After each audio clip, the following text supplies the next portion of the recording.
back on IceTime.TV with Cardiff Devils head coach Andrew Lord after a successful victory against the Fife Flyers 4-1, coming off the back of a Saturday night defeat in Nottingham. And Andrew, a little bit of a mixed weekend, but was it 5 good periods out of 6?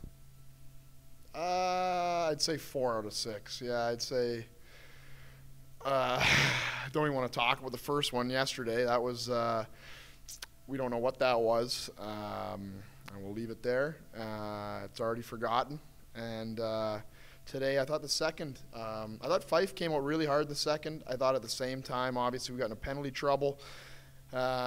Just hurt our momentum. It obviously doesn't allow guys to get into the game, so they're sitting there.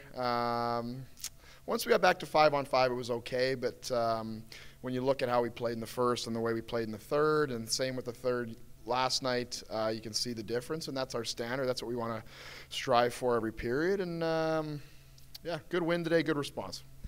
I appreciate you don't want to dwell on it, but there's often a sporting cliche that occasionally a good team needs a kick in the pants not to be complacent. Is that a truism, or would you disregard that, or was last night's first period, although disappointing, maybe in the grand scheme of things, it'll be useful down the stretch?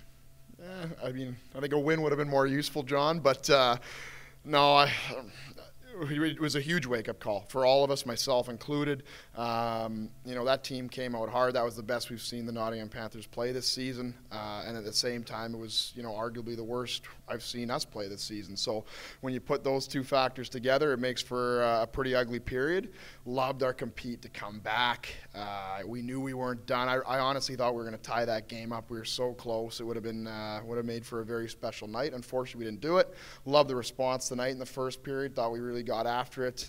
Probably could add a couple more. And I like the way we closed the game out in the third tonight. I don't think the weekend can go by without talking about Justin Farina. Picked up man of the match tonight and was very good. But of course, just sort of finalising what happened in the game yesterday, going up against what Todd Kelman describes as the toughest man in the league in Matthew Gagnon. How much character does Justin Farina bring to this locker room? Yeah, he's unbelievable. I think the man of the match may have already been decided based on that. But he had a great night tonight. He's just so multifaceted.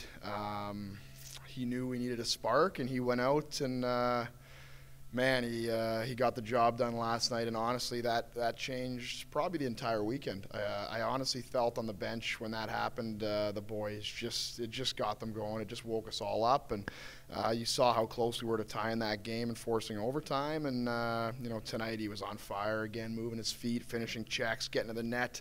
I actually thought they were a little snake bitten from getting a couple more. It was good to see them finally get rewarded there, but yeah, it was good. That whole line was going in the right direction, and we're going to need that going forward.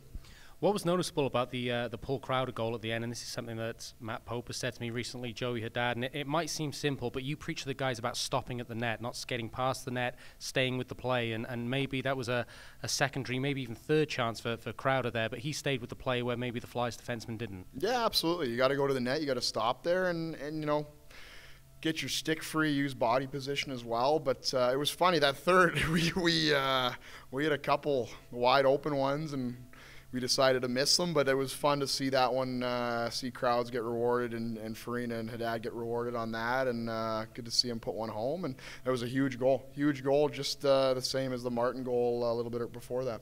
Talking about that Martin goal, great finish by the guy who's just racking up points, but Josh Batch played an intrinsic role in that goal. Maybe not a huge amount of ice time tonight, but when he was on the ice, particularly in the third period, you noticed him. Good to have him back? Yeah, I thought he was huge tonight. I thought, it's tough with the league title being the big one. A guy that's been out for what's ended up being a long time now, a lot longer than we thought, unfortunately. But, we just felt we needed a little more size. And we know when he plays to his potential how, what a force he can be. And him and Matthew Myers, I thought, gave us some great energy shifts. They got in there, and, we slot Marty in there, or Ben Tavolio, or Aslan, and, they got in. He probably had 4 or 5 hits tonight.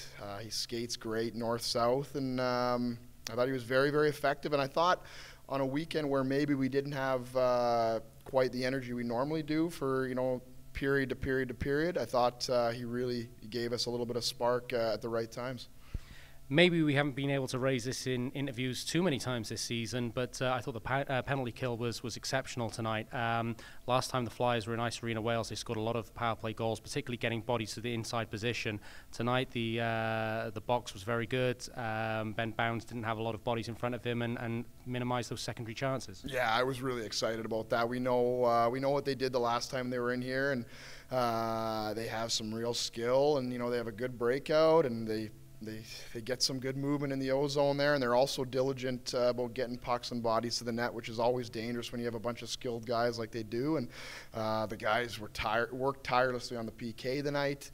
I thought our positioning was great. I thought the awareness away from the puck was also great, and it was good. It was definitely a key to the game, because if you want to look at maybe things that we need to clean up, I think a few of the penalties could have inevitably hurt us, but great job on the PK. I've got to ask you this, but I know what the response is going to be. Around the rink, everybody's saying, look at what Belfast are doing, look at what Belfast are doing. 3 wins this weekend, we think. Is it even come into your thoughts, or is it very much destiny's in your hands, one game at a time? They're a heck of a hockey team. I only worry about us. I really stay away from social media, as fun as I'm sure Twitter can be, but yeah, we got to worry about our own job. That's all you can do. If you're scoreboard watching, you're not going to win any titles in this league. I'll tell you that right now. And I think all of us and the fan base, we just got to get going even more, in our direction here. Let's keep it going here. Let's take it up another notch, and it's going to be a great stretch drive. Well, that stretch drive continues on Wednesday when the Devils go to Braehead. But Andrew, for now, thanks for joining us as ever on IceTime.TV. Thanks.